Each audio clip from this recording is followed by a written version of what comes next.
ধন, সম্পদ, ঐশ্বর্য।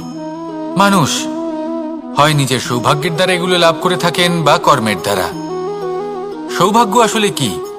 গ্রহের দশা যা প্রত্যেক মুহূর্তে বদলাতে থাকে। কর্মের মাধ্যমে যখন আপনি ধন অর্জন করেন, তখন সেই ধন আপনার আগামী প্রজন্ম লাভ করে।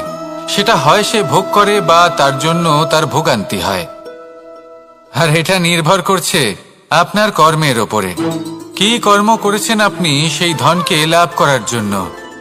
যদি আপনি সৎ পথে চলেন, নিষ্ঠা ভরে আপনি কর্ম করে থাকেন এবং তার ফলে আপনি ধন অর্জন করে থাকেন, তাহলে আপনার আগামী প্রজন্ম সেটা ভোগ করবে, সেটা প্রয়োগ করবে নিজের বিকাশের জন্য।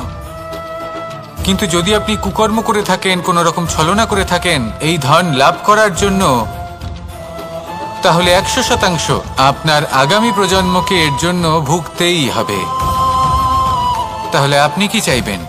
যে আপনার আগামী প্রজন্ম সুখ ভোগ করবে, নাকি আপনার কুকর্মের পরিণাম ভোগ করবে? নির্বাচন আপনারই।